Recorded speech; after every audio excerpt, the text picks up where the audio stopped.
I'm not sure if I believed all of that, but I'm sure Edie would have.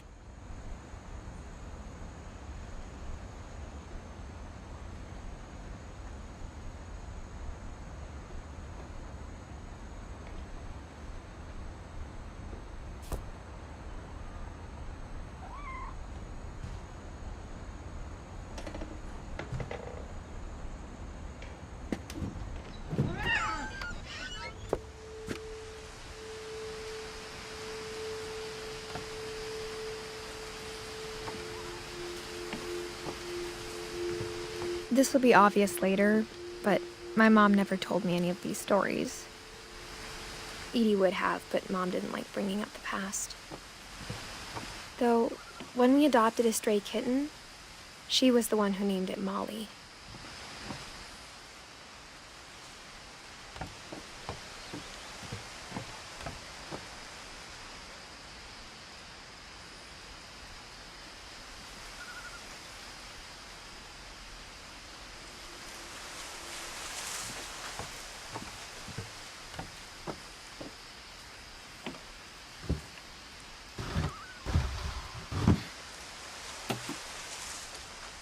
I spent a lot of time in Great-Grandma Edie's room.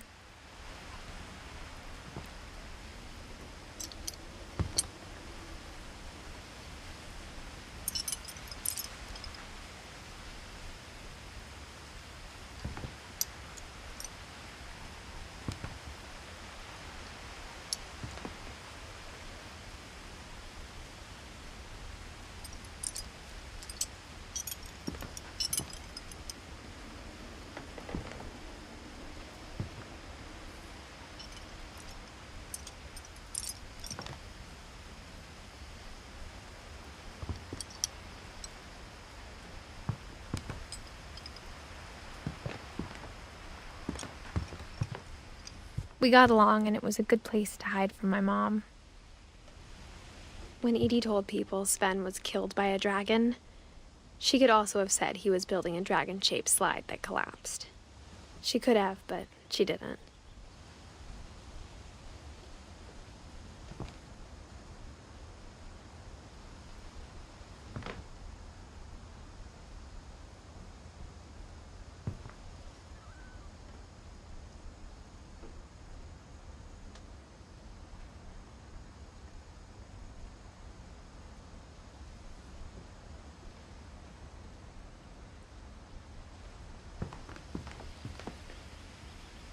One summer, they evacuated the island, but Edie refused to go.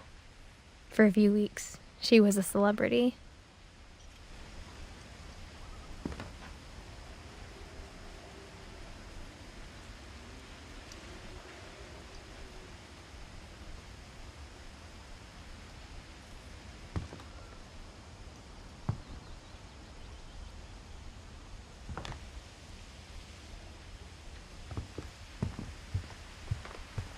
Edie knit me a new pair of gloves every year, just in time to replace the old ones.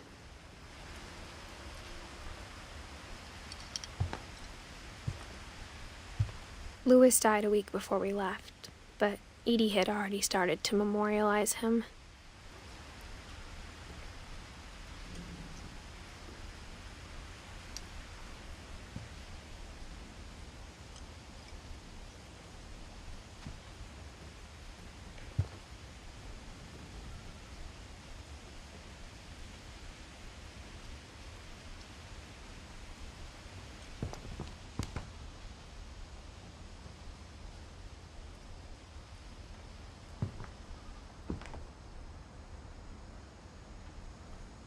Her room was like a museum.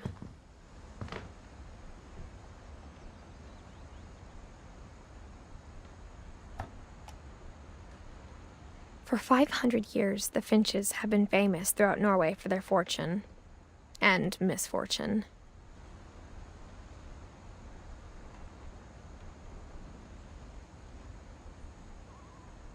Odin Finch buries the latest victims of the family curse, his wife Ingeborg and their newborn son, Johan. On January 7th, 1937, he set sail with his family and his house, hoping to leave the curse behind.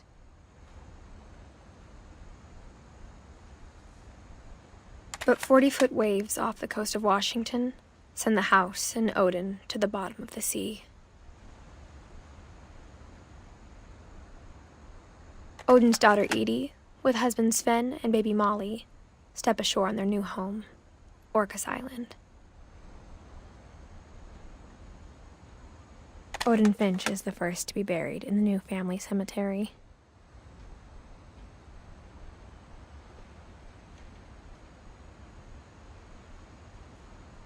His daughter Edie is already dreaming of a new Finch house.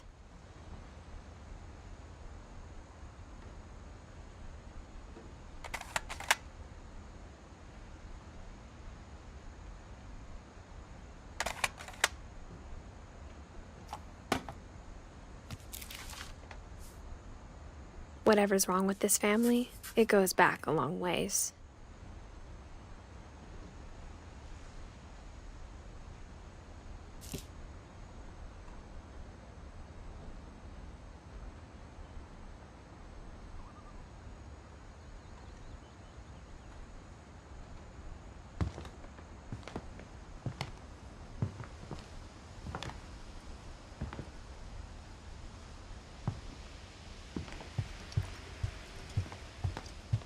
Even in her 90s, sometimes Edie seemed a lot younger than my mother.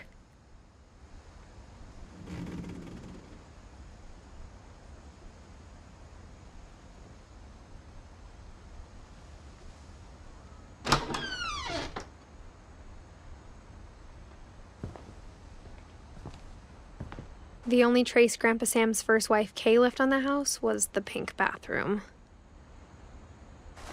It was a pretty big trace.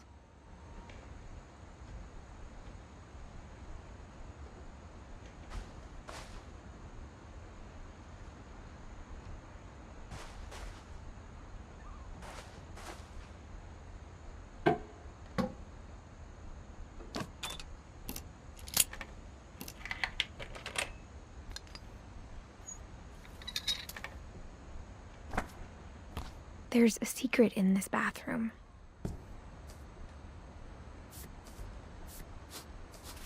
It's in the last place you would look. It isn't in the cupboard.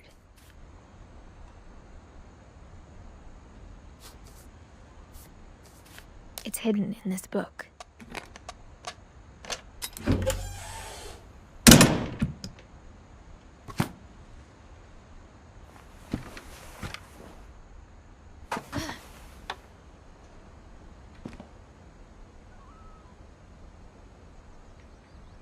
Sven gave Sam an old camera he'd refurbished. He never put it down.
I knew Grandpa Sam had a twin.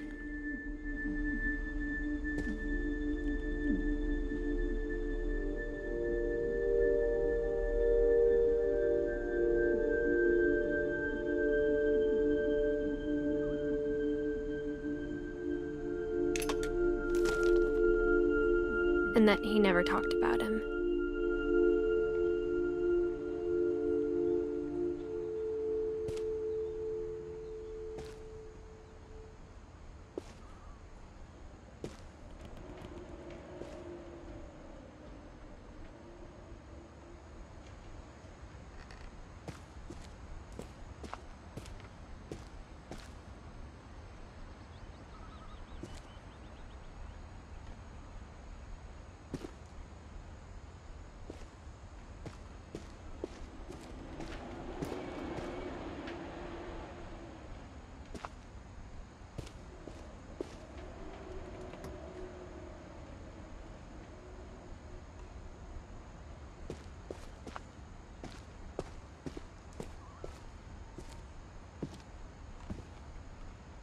I guess my grandpa didn't like history any more than my mom did.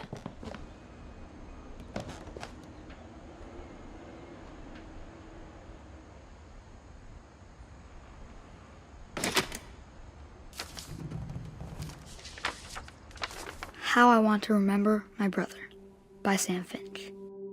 The thing I remember is that when he made up his mind, that was it.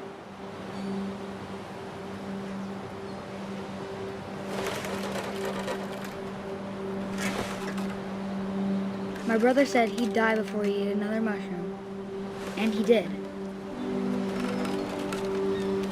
At Barbara's funeral, he swore he'd never be afraid again, and he wasn't. I think Kelvin always wanted to fly. Sam, Kelvin, dinner's ready. Coming! But that day, he finally made up his mind to do it. I told him going around was impossible. Maybe if I hadn't said that. Kelvin, I'm not gonna tell you again. Maybe if the wind hadn't picked up. Then maybe he'd still be here. But I doubt it. I think he'd already made up his mind. That's what I want to remember about my brother.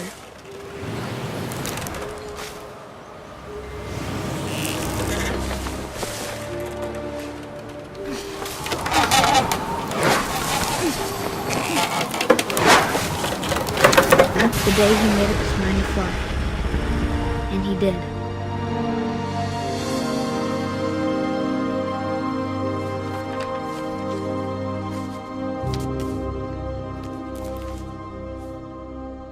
Kelvin's story felt strangely familiar. When I was younger, I remember trying to do the exact same thing.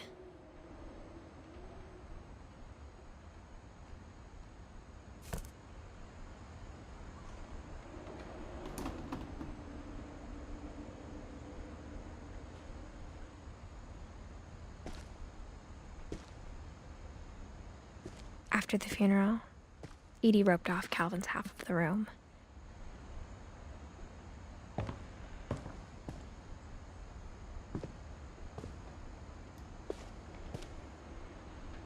Mom said Grandpa Sam enlisted at 18 and never set foot in the room again.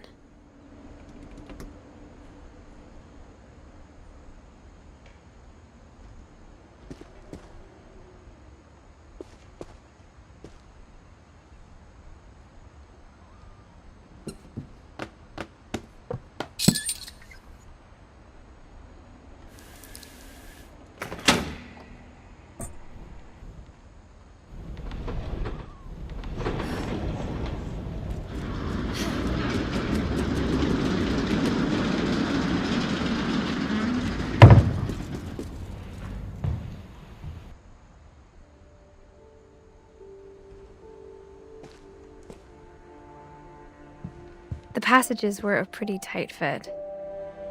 They'd obviously been built for smaller hands and bellies.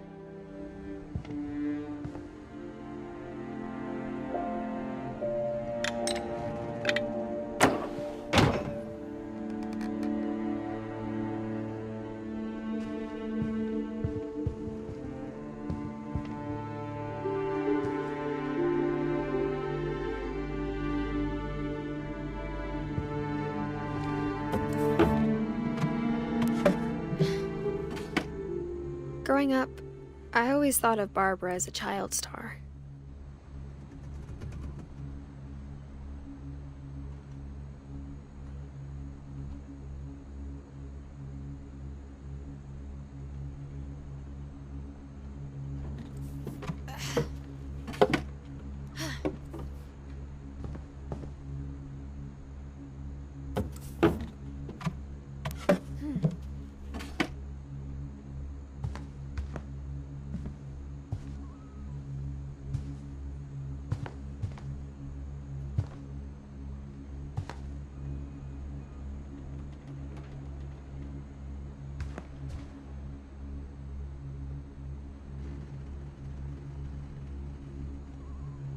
I never thought about how hard it must have been for her afterwards.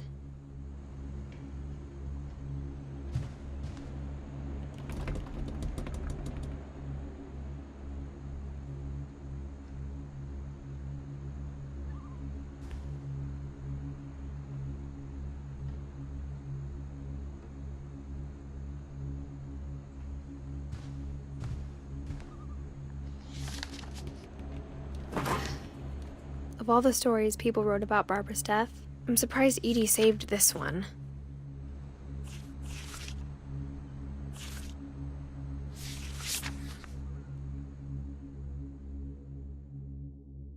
Old Jack here with another ghastly tale inspired by America's most unfortunate family. I'm calling it The Surprise Ending of Barbara Finch. As a child star, Barbara was famous for her scream. Now at 16, she was all washed up, a has-been. But in a lucky break, she'd been asked to perform her signature scream at a local convention for monster movie fans. It was just the boost her career needed. Unfortunately, her scream hadn't aged well. Getting better. I think you just need the right motivation.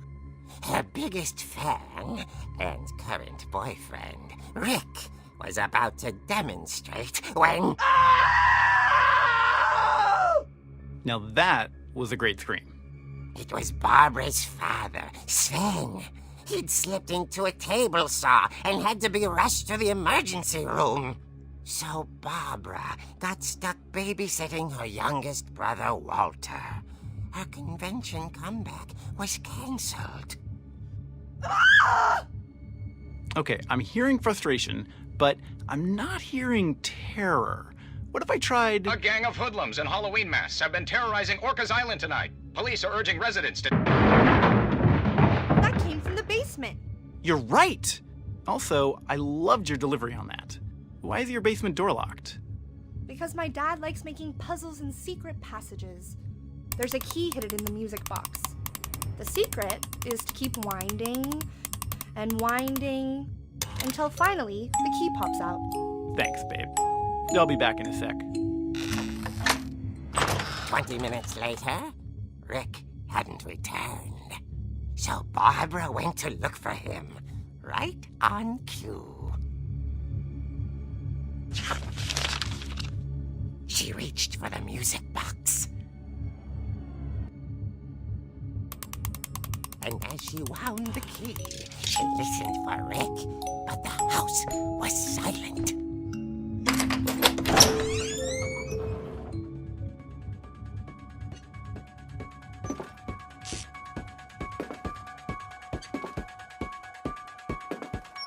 She found Rick's crutch and imagined the worst.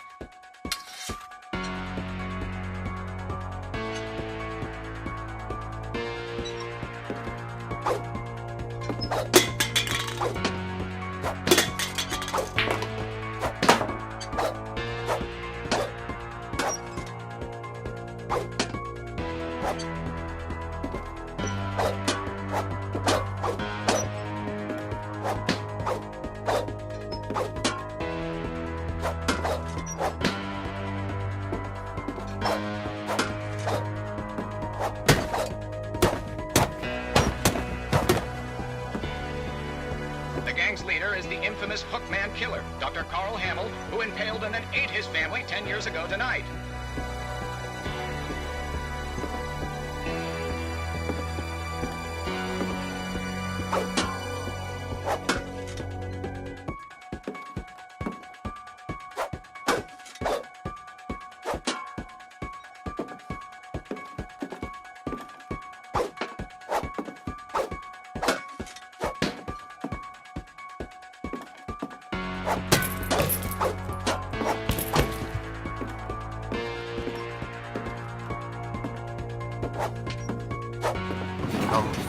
Rattled and grew still.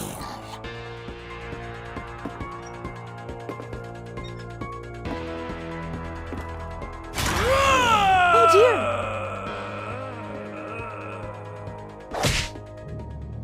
Oh! Rick? Barb, relax. I was just trying to scare you to help you find your scream. Well, I'm not scared, Rick. I'm furious. Then act furious. All I'm getting from you now is that you're hurt and confused and She threw him out, but she kept a little something to remember him by. Barb, have you seen my other crutch? And she was still holding it when she fell asleep watching the late picture show. Hours later... Barbara! Walter, what's going on up there? Ah! Okay, I'm coming up, but if this is a trick, you're dead, Walter.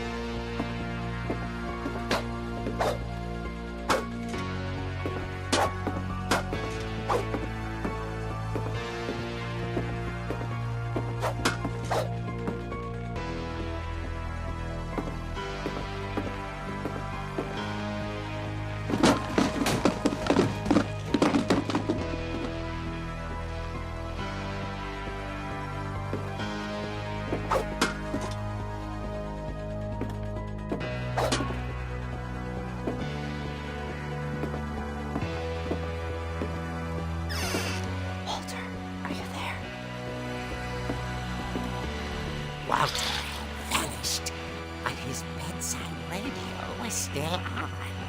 Orcas Island police describe the man as 6 feet tall, with a steel hook for a hand. Residents are urged to lock all doors and windows and notify the police of any suspicious activity. Barbara turned, saw the hook man, and was speechless. He was quite smashing.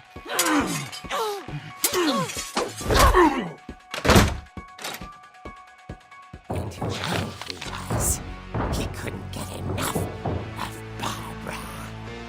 Okay, Barbara, there's gotta be another way out of here.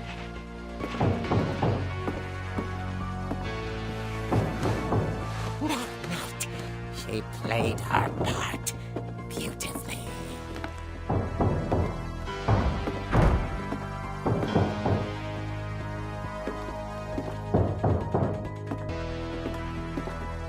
She thought about abandoning Walter, but just couldn't do it.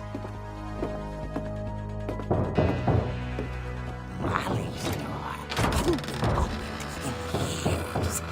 The hinges groaned.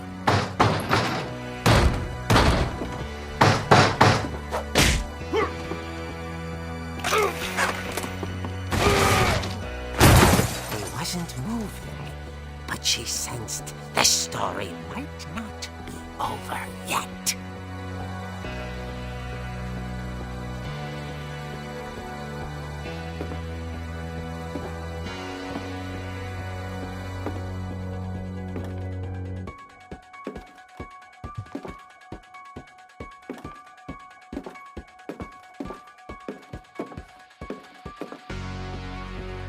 The hookman had vanished.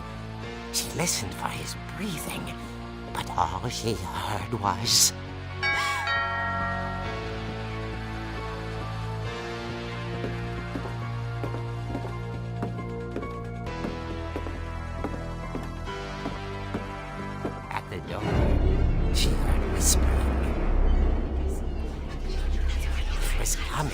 from inside the house.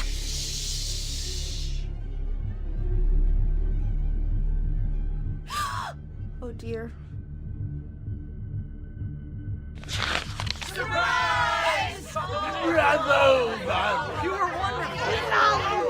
monsters had come to surprise her. For Barbara, it was a dream come true. Then she saw what kind of monsters they were, and she realized what was about to happen. She was going to be famous. And with her final breath, Barbara Finch gave the performance of her life.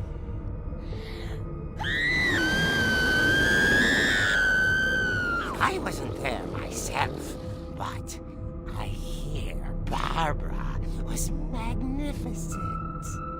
Poor girl. She had a taste for stardom. But unfortunately, so did her fans. Of course, the police blamed it all on poor Rick, who disappeared the same night. And little Walter? Hiding under his bed the whole time. He took it all pretty hard, but that's another story. As for Barbara, tucked inside the music box is all they ever found of her. Her ear. Now that's what I call a real eerie tale.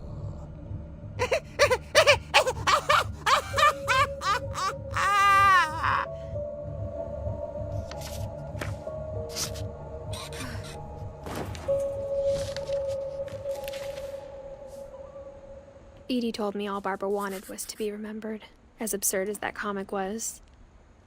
Maybe what Edie saw was a happy ending.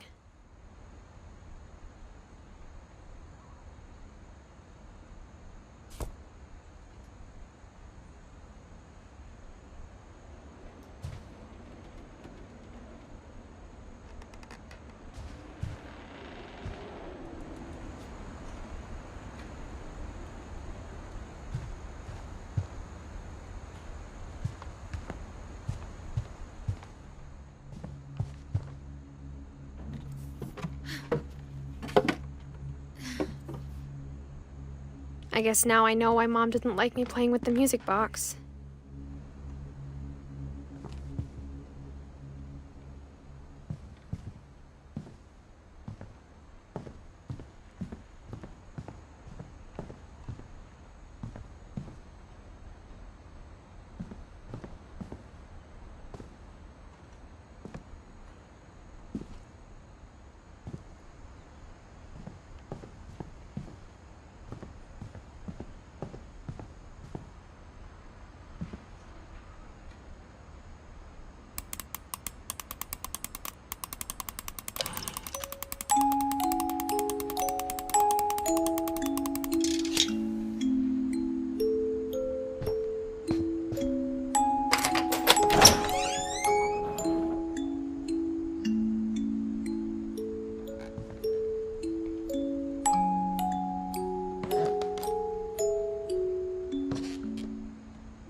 Mom said the basement was off limits, unless I wanted another tetanus shot.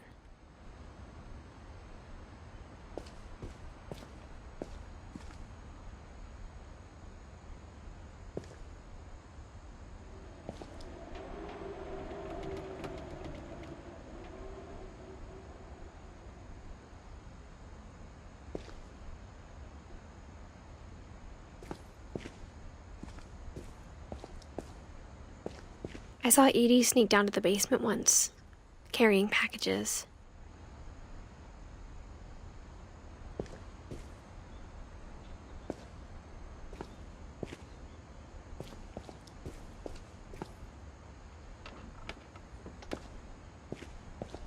I thought maybe she was hiding presents.